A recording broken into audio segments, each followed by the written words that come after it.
आज की ये कहानी आपके सोच को बदल देगी। कुत्ते हमारे समाज में एक अहम किरदार निभाते हैं। लोग अक्सर अपने अकेलेपन को दूर करने के लिए कुत्ते पालते हैं।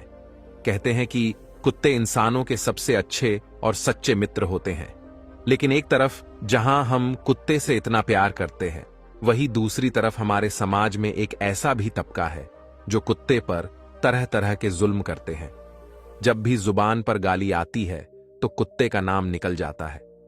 गलत तो ऐसे इंसान है जिनके दिल में बेजुबान जानवर के प्रति करुणा नहीं है और नाम कुत्ते का बदनाम होता है। क्या कुत्ता इतना गया गुजरा जीव है कि उसे कभी हमने खिलाने पिलाने के बारे में तो नहीं सोचा? फिर चाहे वो कितने ही वक्त से भूखा हो, रात को भूख से वो रो रहा हो, पर हम इस चीज को अंधविश्वास के नाम पर अनदेखा कर देते हैं। हमें लगता है कि अगर कुत्ता रात में रो रहा हो तो उसने कोई भूत प्रेत देख लिया होगा। कोई ये नहीं सोचता कि वो शायद भूख से रो रहा होगा। आपसे गुजारिश है कि 5 मिनट का समय निकालकर इस कहानी को जरूर सुनें। शायद आपके सोच बदल जाए।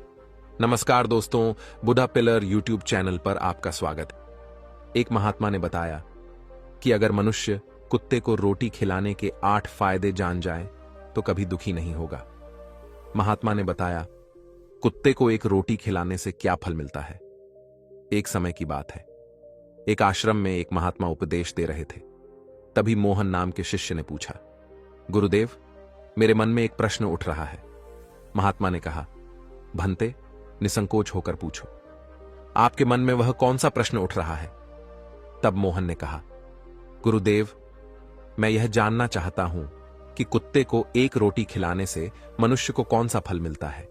तभी महात्मा ने कहा, भंते, कुत्ते को एक रोटी खिलाने से मनुष्य को 8 फायदे होते हैं तथा जो भी मनुष्य इन फायदों के बारे में जान जाता है उसका जीवन धन्य हो जाता है और उसको जीवन में कभी दुखों का सामना नहीं करना होता। अगर दुख आए भी तो वो उससे आसानी से बाहर निकल जाता है। उसका जीवन सुख और शांति में बीतता है और उसे मृत्यु के बाद मोक्ष की प्राप्ति होती है। महात्मा ने आगे एक कहानी सुनाते हुए कहा, एक समय की बात है, एक काले रंग का कुत्ता था। वह बहुत ही लाचार और भूखा प्यासा था। वह गांव में सभी के घर घर जाता था, परंतु उसे कोई भी व्यक्ति रोटी का एक टुकड़ा भी नहीं देता था।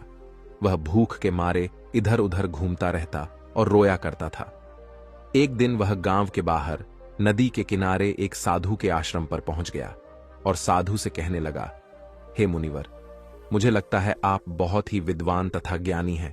मैं भूखा प्यासा आपकी पास आया हूं। कृपा करके आप मुझे एक टुकड़ा रोटी का दे दीजिए, जिसे खाकर मैं अपनी भूख को शांत कर लूं। तभी वह आर्षि कहता है, हे स्वान, क्या तुम्हें गांव में किसी ने भी एक रोटी का टुकड़ा नहीं दिया जिसे तुम खाकर अपनी भूख मिटा सको? वो कुत्ता साधु से कहता है, हे मुनिवर, मैं आपको क्या बताऊं, आप मेरी बातों पर विश्वास नहीं करोगे। तभी वह साधु कहता है, हे स्वान, मैं तुम्हारी बातों पर विश्वास अवश्य करूंगा।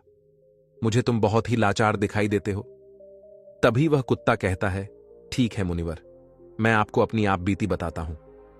मैंने लोगों से कहा कि मुझ पर रहम करो। मेरा कोई घर नहीं है, कोई आसरा नहीं है, कमाकर खाना मुझे नहीं आता है, मुझे वस्त्र भी पहनने का ज्ञान नहीं है।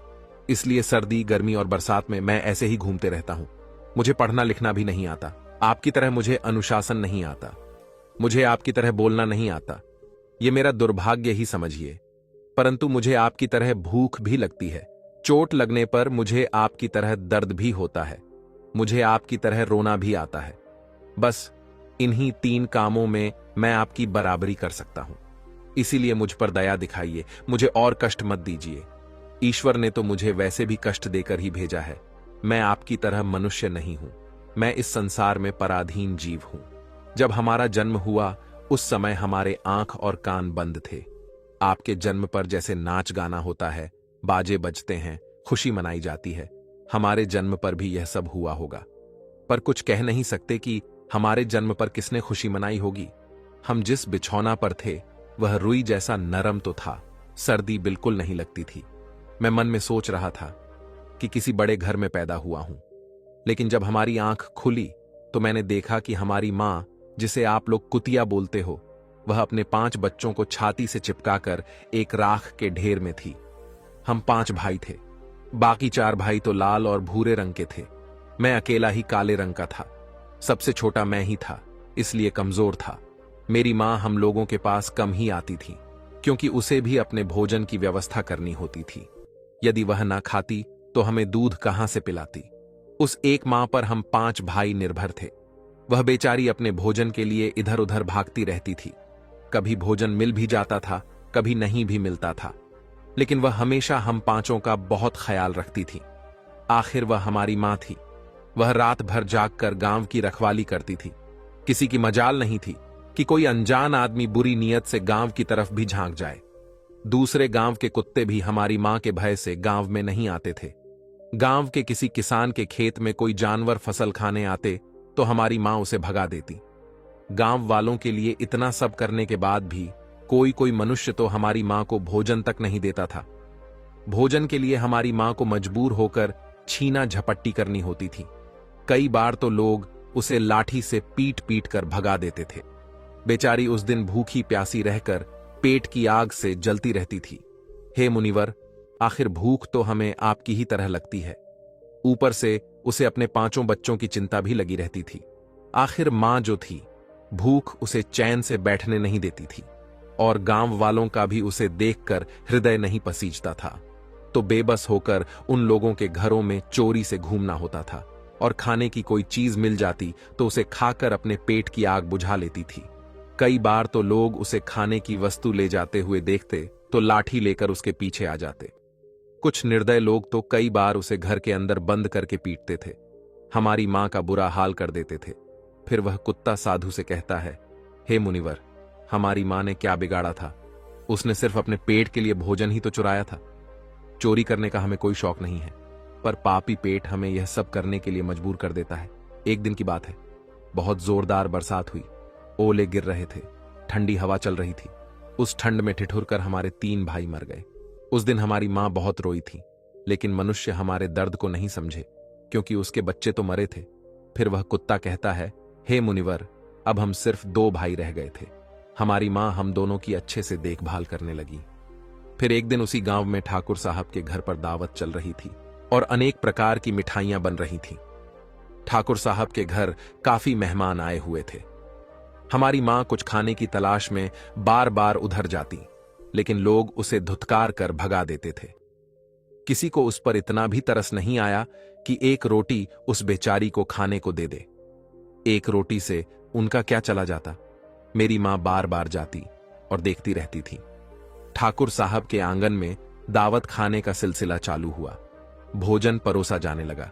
मेरी मां भी वहीं जाकर अपनी पूंछ हिलाने लगी। खाना परोसने वाला आदमी जब किसी काम से भीतर गया तो मेरी मां दबे पांव रोटी लेने को चली गई। फिर दूसरे आदमी ने मेरी मां को जाते हुए देख लिया तो चारों ओर से लोग चिल्ला चिल्लाकर उसकी तरफ भागे। मेरी मां उनकी चीख सुनकर घबरा गई। 2-3 आदमी लाठी लेकर उसके पीछे आए। मेरी मां वहां से घबराकर भागने लगी, परंतु उसे वहां से निकलने का कोई रास्ता नहीं मिला, क्योंकि सामने से लोग लाठी लेकर आ रहे थे।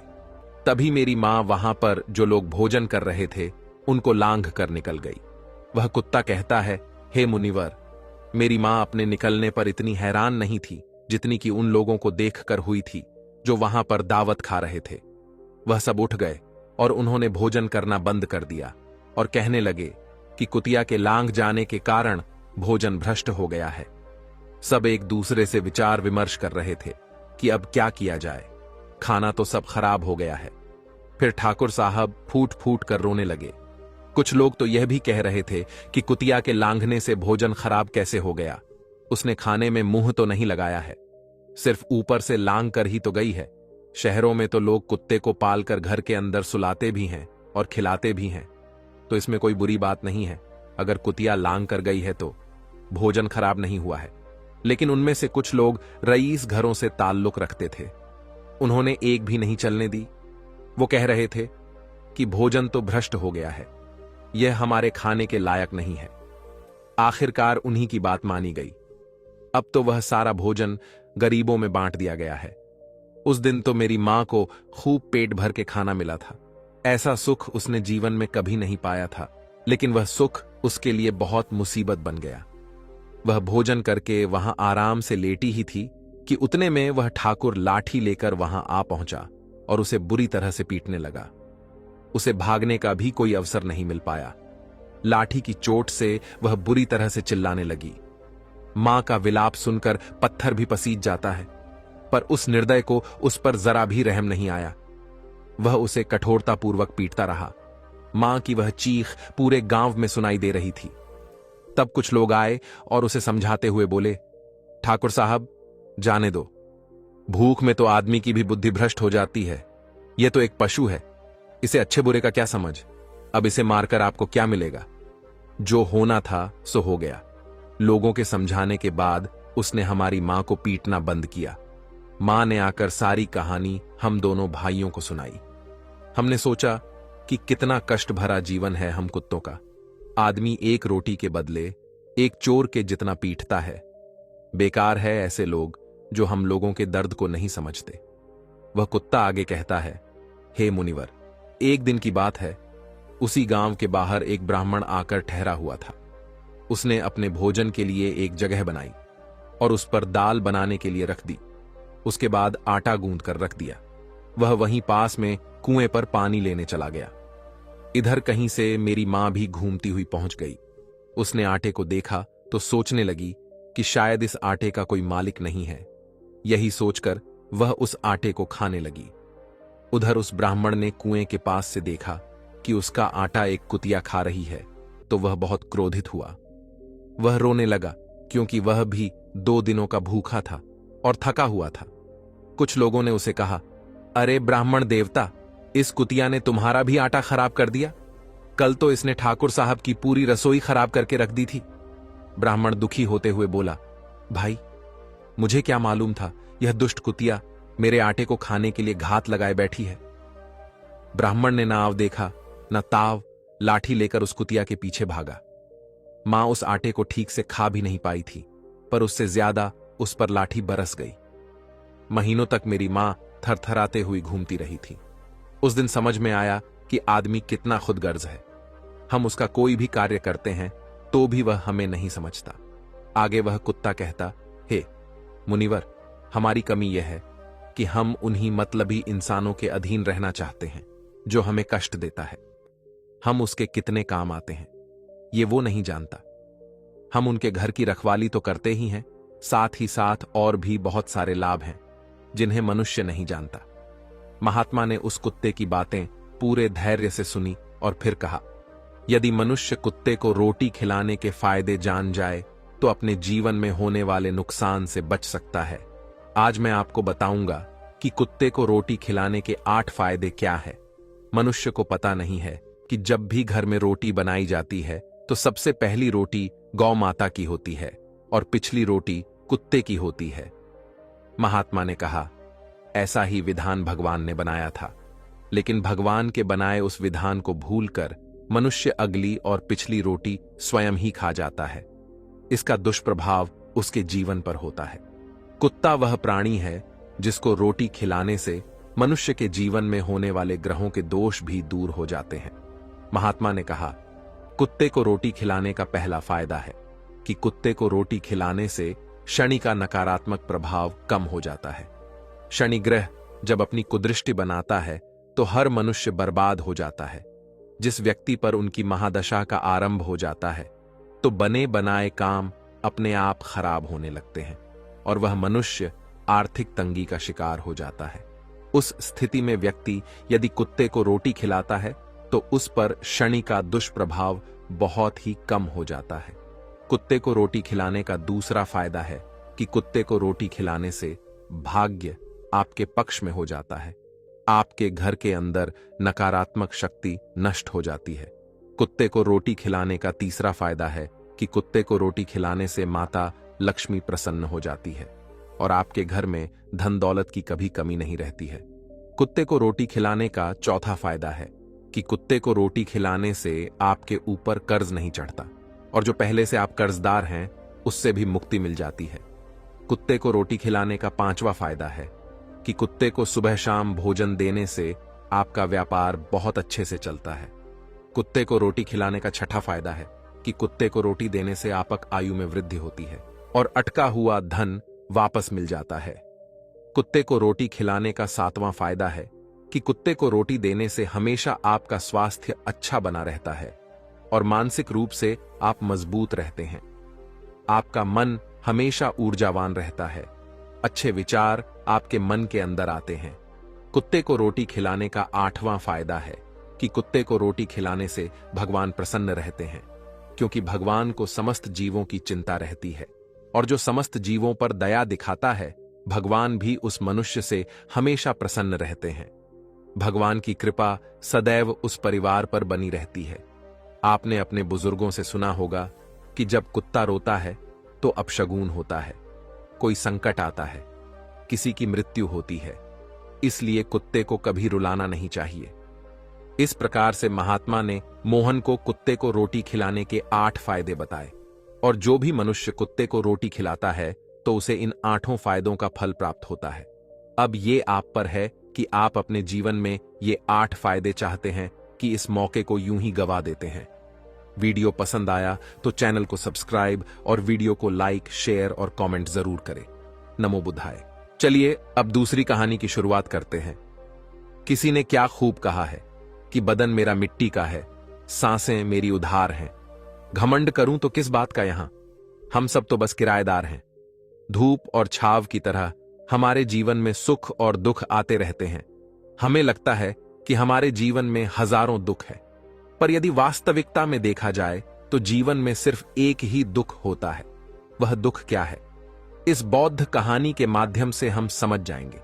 ये कहानी एक योद्धा के जीवन से प्रभावित है, जो आपको अपनी जिंदगी को देखने का एक नया नजरिया सिखाएगी। बहुत समय पहले की बात है। मोहन नाम का युवक पूरे दिन अभ्यास करके सो रहा था। एक रात उसे एक बुरा सपना आता है, जिसमें वह हर रोज की तरह अपने गुरु के आश्रम में तलवारबाजी के मुश्किल दांव पेचों का अभ्यास कर रहा था। उसका अभ्यास अच्छा चल रहा था, लेकिन जैसे ही वह एक ऊंची छलांग लगाकर जमीन में वापस आता है, उसका एक पैर टूटकर कांच के टुकड़ों की तरह बिखर जाता है। उसकी ऐसी हालत देखकर सभी लोग घबरा जाते हैं, लेकिन एक रहस्यमय आदमी बहुत शांति से उन टुकड़ों को इकट्ठा करने लगता है। उसने काले रंग के जूते पहने हुए थे। मोहन घबराकर नींद से जाग जाता है। उस समय भोर हो रही थी और सुबह बस होने ही वाली थी। वह खुद को शांत करने के लिए बाहर टहलने निकल जाता है। कुछ देर चलने के बाद वह एक पुराने घर के बाहर आकर रुक जाता है और उसके बाहर एक वृक्ष के नीचे बैठ जाता है। तभी एक बूढ़ा आदमी उस घर से बाहर निकलता है, जिसने बिल्कुल वैसे ही जूते पहन रखे थे जैसे मोहन ने अपने सपने में देखा था। मोहन उस बूढ़े आदमी से कहता है कि तुम्हारे पैरों में अलग अलग जूते हैं। तो जवाब में वह आदमी कहता है कि इसमें से एक जूता नया है और दूसरा पुराना। फिर मोहन वहां से उठकर जाने लगता है और वह आदमी वहीं पर बैठ जाता है। लेकिन जब अगले ही पल मोहन पीछे घूमकर उस आदमी को देखता है, तो वह आदमी उस घर की छत पर पहुंच चुका था, जो कि आश्चर्यचकित कर देने वाली बात थी, क्योंकि एक बूढ़े आदमी के लिए बिना किसी सहारे के इतनी जल्दी छत पर पहुंच जाना असंभव बात थी। मोहन उस बूढ़े आदमी से पूछता है कि उसने ऐसा कैसे किया, लेकिन वह आदमी रहस्यमय ढंग से चुपचाप उसकी ओर देखता रहता है। तो मोहन वहां से चला जाता है। फिर मोहन मैदान में तलवारबाजी का अभ्यास करने जाता है। मोहन अपने आश्रम का सर्वश्रेष्ठ तलवारबाज था, लेकिन वह अपने प्रदर्शन से संतुष्ट नहीं था। वह खुद को दूसरों से बेहतर समझता था, इसीलिए वह जरा अभिमानी भी था। अपने आप को सबसे श्रेष्ठ साबित करने के लिए वह तलवारबाजी पर ऐसे ऐसे प्रयोग करता था जो कि बहुत ही मुश्किल और खतरनाक था। ऐसे प्रयोग करके वह सर्वश्रेष्ठ तलवारबाज बनना चाहता था, क्योंकि तलवारबाजी के क्षेत्र में ऐसे प्रयोग और अभ्यास आज तक किसी ने नहीं किए थे। लेकिन उस अभ्यास को वह कर नहीं पा रहा था और बार बार जमीन पर गिर जाता था। उसके गुरु को यह सब जानलेवा लगा। मोहन का अभ्यास पागलपन लगता था। गुरु उससे कहते हैं कि तुम एक बेहतरीन योद्धा हो, लेकिन तलवार के इन अभ्यास को कर पाना संभव नहीं है, क्योंकि इसके लिए असाधारण ताकत, अचूक तकनीक और निर्भय होने की जरूरत है। और अगर तुमसे जरा सी भी गलती हुई तो तुम बुरी तरह घायल हो सकते हो या फिर तुम्हारी जान भी जा सकती है। गुरु की बातें मोहन को दुखी कर देती हैं। उसे इन विशेष अभ्यास को करने के लिए विशेष प्रशिक्षण की जरूरत थी, तो वह मदद मांगने उस बूढ़े आदमी के पास चला जाता है। मोहन उससे पूछता है कि आप पलक झपकते ही उस ऊंची दीवार पर उस दिन कैसे चढ़ गए थे? क्योंकि मैं खुद एक योद्धा हूं और मैं अच्छी तरह यह जानता हूं कि कोई भी योद्धा ऐसा नहीं कर सकता। वह आदमी मोहन से कहता है, उसे समझने के लिए अभी तुम बहुत कमजोर हो और तुम्हें बहुत कुछ सीखने की जरूरत है। लेकिन मोहन को अपने अभ्यास और ज्ञान पर बहुत अहंकार था, इसीलिए वह कहता है कि मुझे हर चीज की जानकारी है और तुम मुझसे कोई भी सवाल पूछ सकते हो। तो वो बूढ़ा आदमी उससे पूछता है कि क्या तुम खुश हो? मोहन को यह प्रश्न बेमतलब लगता है, लेकिन फिर भी वह कहता है कि मेरे पिता के पास बहुत सारा धन है, मैं पढ़ाई में भी अच्छा हूं, मेरे अच्छे मित्र हैं, मैं देखने में भी सुंदर हूं और महिलाएं मुझे पाने के लिए मरती हैं। जवाब में वह बूढ़ा आदमी कहता है कि अगर तुम्हारे पास सब कुछ है तो फिर तुम रात में सो क्यों नहीं पाते? तुम कल भी रात्रि के अंतिम प्रहर में मेरे पास आए थे और आज भी तुम रात्रि के अंतिम प्रहर में ही आए हो। उस बूढ़े व्यक्ति की रहस्यमय बातें सुनकर मोहन उसकी तुलना दुनिया के महान दार्शनिकों से करने लगता है और उसे दार्शनिक बाबा के नाम से ही बुलाने लगता है।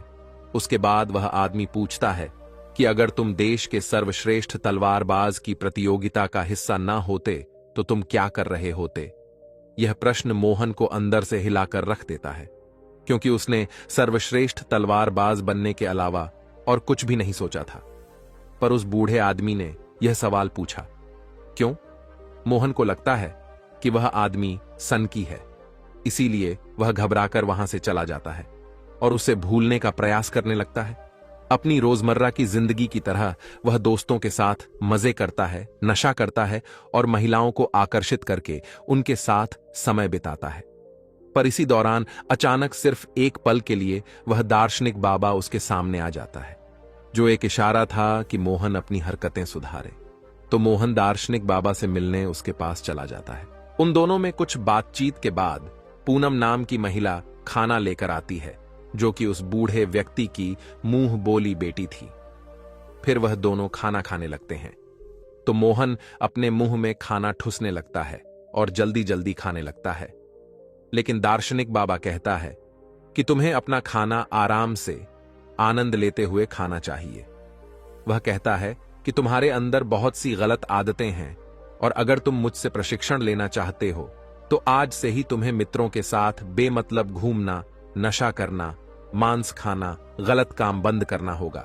लेकिन मोहन को अपने प्रशिक्षण और अभ्यास पर बहुत अहंकार था, तो दार्शनिक बाबा उसे कुछ समय के लिए घुटने मोड़ कर रहने के लिए कहता है, जो देखने में तो बहुत आसान लगता है, लेकिन कुछ ही देर में मोहन का सब्र जवाब दे देता है और वह वहीं जमीन पर गिर जाता है।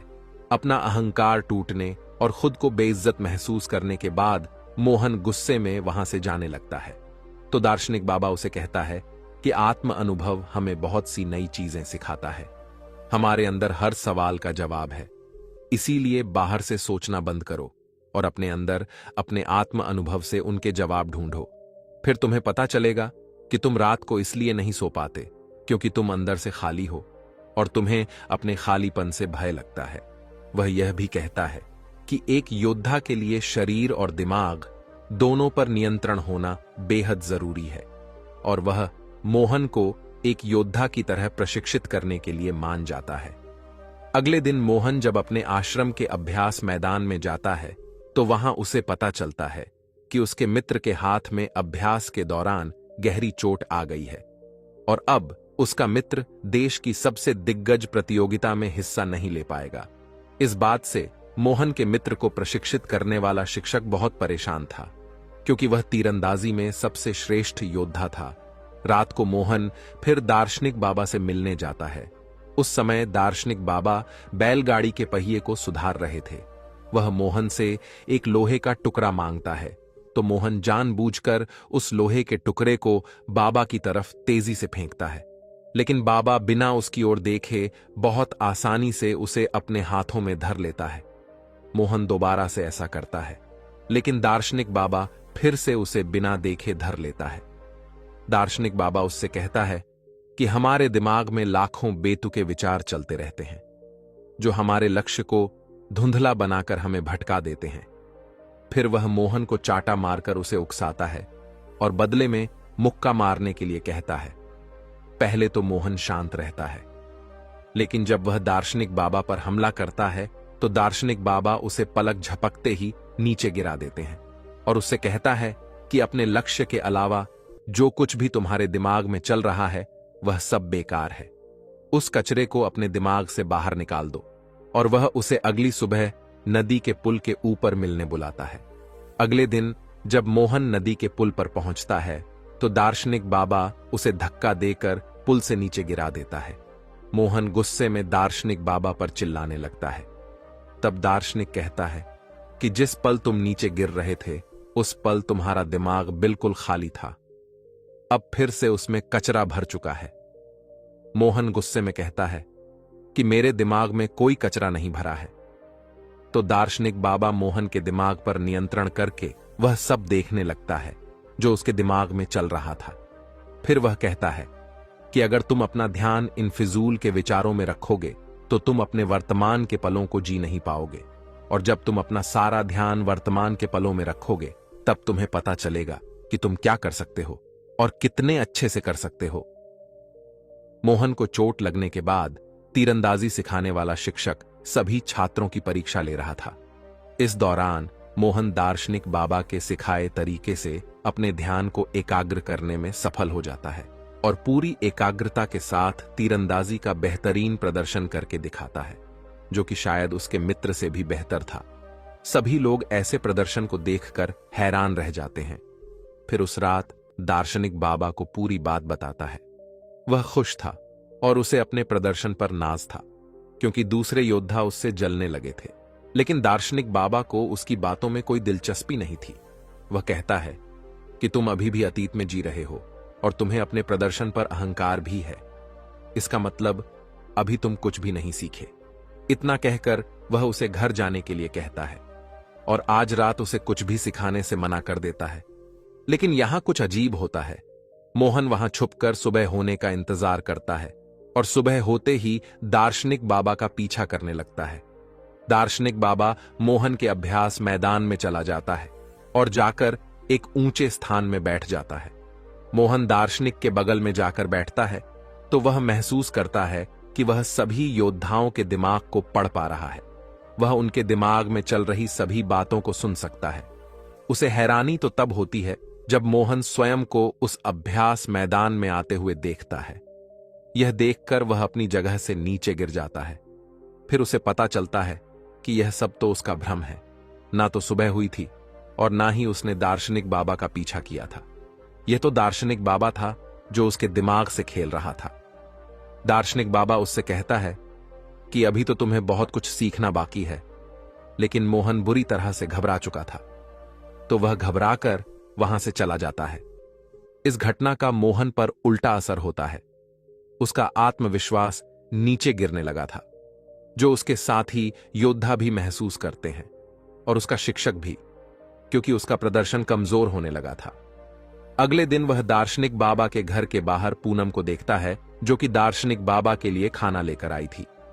वह उससे कहता है कि मुझे लगा था कि दार्शनिक बाबा के तरीकों से मैं एक बेहतर योद्धा बन सकता हूं, लेकिन मेरे साथ बिल्कुल उल्टा हो रहा है।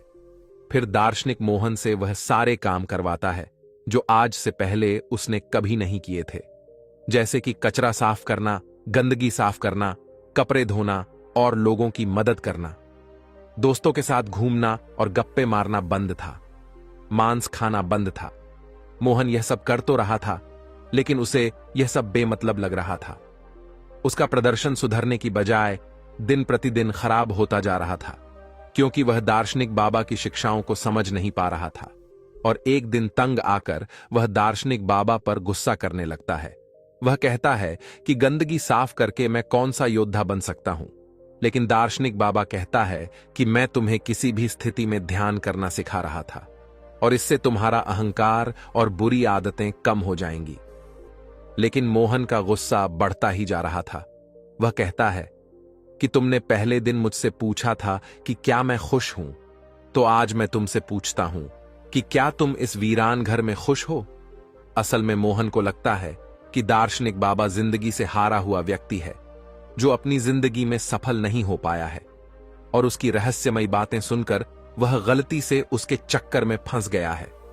दार्शनिक बाबा उसे अपनी भावनाओं पर काबू करने के लिए कहता है, लेकिन मोहन तो उसकी एक भी सुनने को तैयार नहीं था, और गुस्से में वह दार्शनिक बाबा से कहता है कि अपनी खुशी मैं खुद तलाश लूंगा, और अपना प्रशिक्षण त्याग कर वहां से चला जाता है।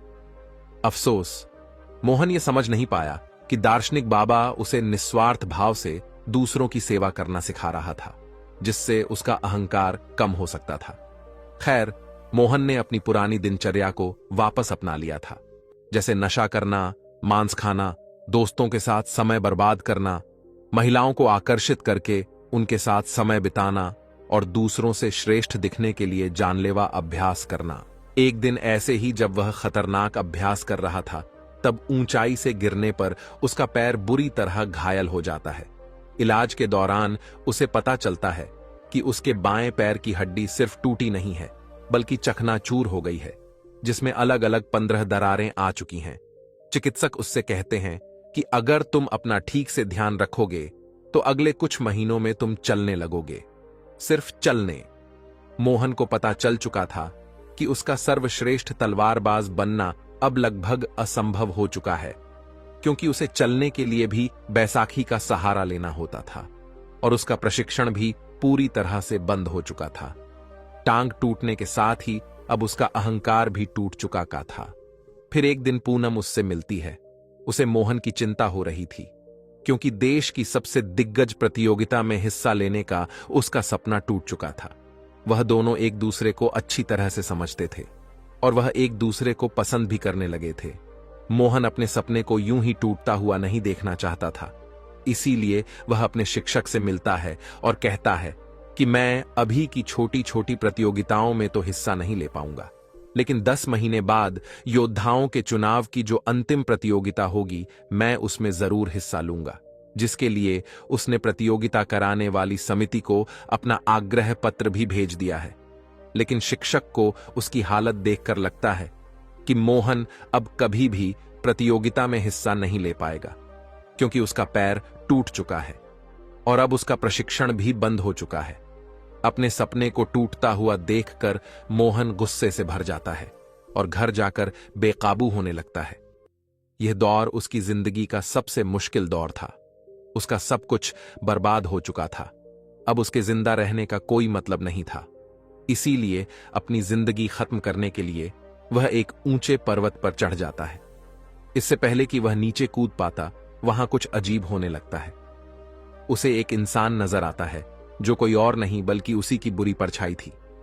वह परछाई उसके अहंकार, उसके गुस्से, उसके भय, उसके संदेह और उसके अंदर चल रही उथल पुथल को दर्शाती है। वह कोई और नहीं बल्कि उसी के अंदर का शैतान था, जो मोहन को नीचे कूदने के लिए उकसा रहा था। यहां मोहन समझ जाता है कि अगर वह अपने अंदर की सभी बुराइयों को खत्म कर देगा तो उसके अंदर शांति आ जाएगी। तभी वह शैतान नीचे गिरकर हमेशा के लिए खत्म हो जाता है। लेकिन यह सब तो बस उसका एक सपना था। वह शैतान तो अभी भी उसके अंदर ही था। उसने सपने के जरिए अपनी जिंदगी की सच्चाई को देखा था। तो मदद मांगने वह उस दार्शनिक बाबा के पास चला जाता है। मोहन दार्शनिक के पास जाकर रोने लगता है। दार्शनिक उससे कहता है कि हर चीज का एक मकसद होता है। अब तुम्हें अपने सवालों के जवाब अपने अंदर से ही ढूंढने होंगे, और जब तक तुम्हें अपने अंदर से कोई खास जवाब नहीं मिलता, तब तक तुम उस वृक्ष के नीचे बैठे रहो। मोहन वृक्ष के नीचे बैठकर सोचने लगता है। उसके पास समय तो बहुत था, लेकिन वह क्या सोचे, उसे यह पता नहीं था। वह बार बार अपने नए जवाब के साथ दार्शनिक बाबा से मिलता, लेकिन हर बार दार्शनिक बाबा उसके जवाब से संतुष्ट नहीं होता था और उसे वापस भेज देता था। फिर सारी रात सोचने के बाद जब सुबह वह एक नए शादीशुदा जोरे को देखता है, तो उसे अपना जवाब मिल जाता है। फिर मोहन दार्शनिक बाबा के पास जाता है और कहता है कि हमारी जिंदगी का एक एक पल बहुत खास है, हमें अपनी जिंदगी की कद्र करनी चाहिए। उसका यह जवाब सुनकर दार्शनिक बाबा खुश हो जाता है। मोहन को अपनी जिंदगी की कीमत पता चल चुकी थी। अब ऊंचाई से कूदने के विचार उसके दिमाग में नहीं आएंगे।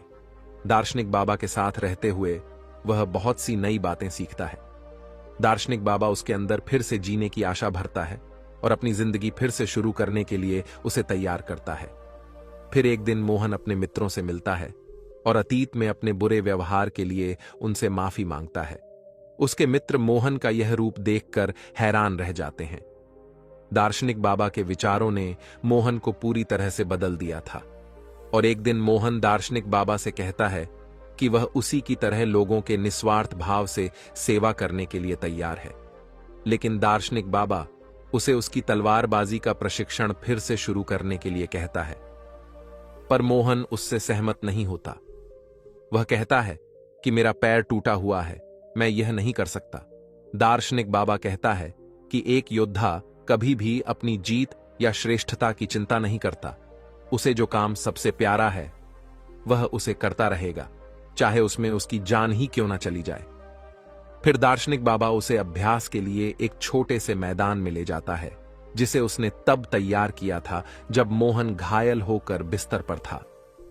अपने पैर में 15 चोटें होने के बाद भी मोहन पूरी मेहनत और लगन से अभ्यास करता है और खुद को आने वाली प्रतियोगिता के लिए तैयार करता है।